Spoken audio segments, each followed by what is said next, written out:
En primer término, se le concede el uso de la palabra a la senadora, senador Omar Fayad, senadora Graciela Ortiz González, a favor, y igualmente senador Omar Fayad, con gusto. En primer término, se le concede el uso de la palabra a la senadora Angélica de la Peña Gómez para hablar en contra hasta por 5 minutos.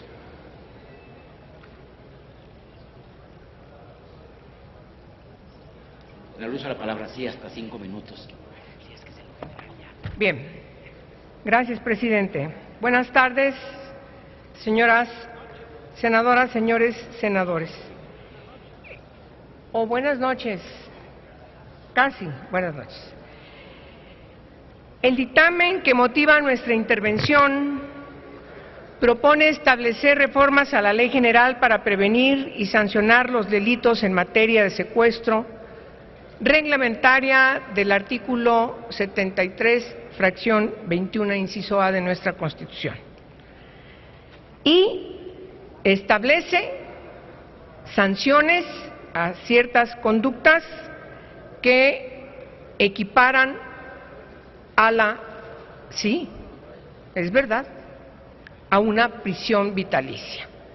Eso es verdad.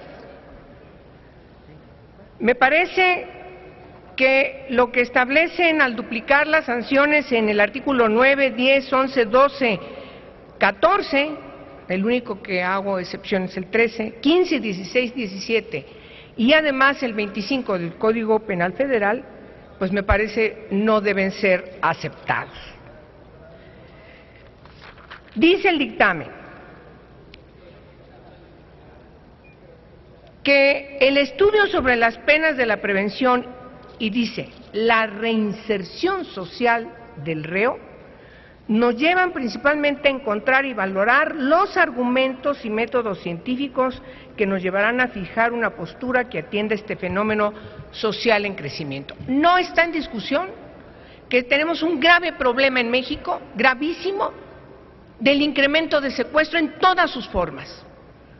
Hay secuestro de manera preponderante a propósito de daños colaterales por la lucha contra el narcotráfico, de los jefes, de los capos de los cárteles que han dejado bandas desarticuladas, armadas y que se dedican al secuestro efectivamente en los barrios, en los pueblos, a personas no solamente de clase media alta o pudiente, sino de clase media baja. Eso es verdad, ese es un problema que no podemos ocultar.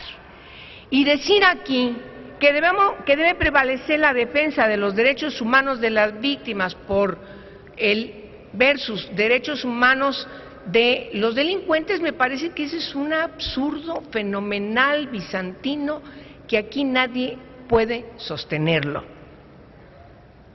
Esta iniciativa que hoy se pone, este proyecto de dictamen que se pone a consideración, efectivamente, también se contrapone con lo que ha dicho el Coordinador Nacional para el Combate de este Delito, que nos ha llamado, Renato Sales Heredia, nos ha llamado la atención que solamente 3 estados de la República, es Chihuahua, Nuevo León y Puebla, han constituido sus unidades de antisecuestro con una estructura operativa eficiente. El resto del país no, ni siquiera a nivel federal. Perdónenme, ese es el problema. Él establece desde esta encomienda que tiene, a partir de enero de 2014, efectivamente 10 ejes que aquí mencionó mi compañero Alejandro Encinas. Y me parece que hay que atenderlos, no tienen desperdicio.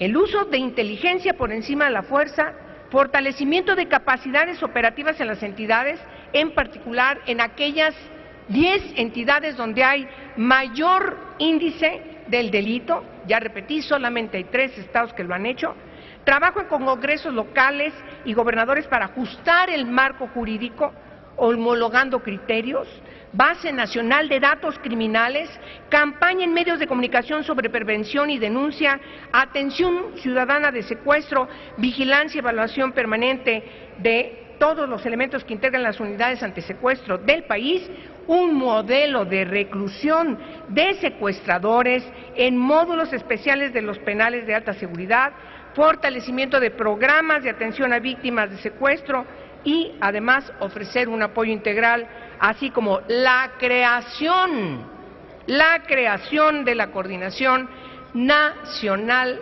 Antisecuestro.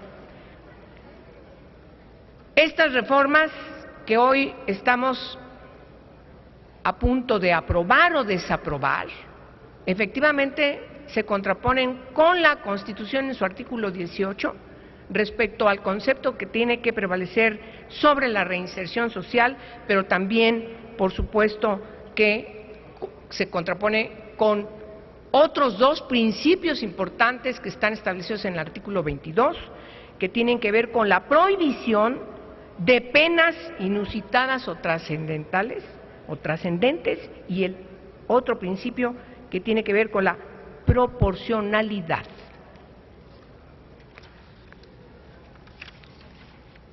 Casi estuve a punto de escuchar, si me permiten decirlo con todo respeto, aquella consigna de campaña en donde se decía: no volvamos, por cierto, a esa discusión de que los derechos humanos son para los humanos, no para las ratas.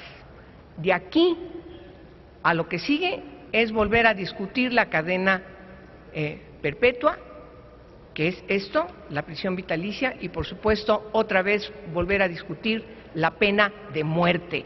Eso es realmente pernicioso, porque estamos frente a un dictamen que es inconstitucional, inconvencional y por supuesto es totalmente pernicioso para nuestra política jurídica que prevalece a partir del 2008 en nuestra Constitución.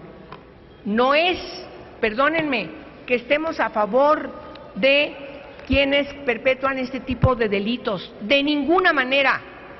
A mí me gustaría muchísimo que visitásemos las cárceles de este país, la gran cantidad de personas que entran y las que salen es una diferencia realmente que nos debe preocupar. Una persona en la cárcel que tiene una privación de libertad como la que están aquí planteando duplicar, por supuesto va a ser incontrolable. Senadora, en los reclusorios. Le ruego que concluya su intervención, y claro, por favor. que no va a tener opción el secuestrador frente a la sanción de 140 años. Claro que va a optar por matar, por asesinar a la víctima. Eso es lo que está en el fondo, eso es lo que tenemos que realmente preocuparnos. Lo demás es un mito, No se ha comprobado en ninguna parte del mundo, que ni con la pena de muerte, ni con sanciones de privación vitalicia como las que están aquí planteando, se resuelva el fenómeno de la criminalidad, y en este caso del secuestro. Es lo que dicen efectivamente los expertos, un populismo punitivo. Me parece que hay que alertarnos a analizar de manera mucho más tranquila este dictamen y no cometer el error que aquí estamos a punto de cometer. Y no confundamos la discusión. Gracias. Gracias, senadora Angélica.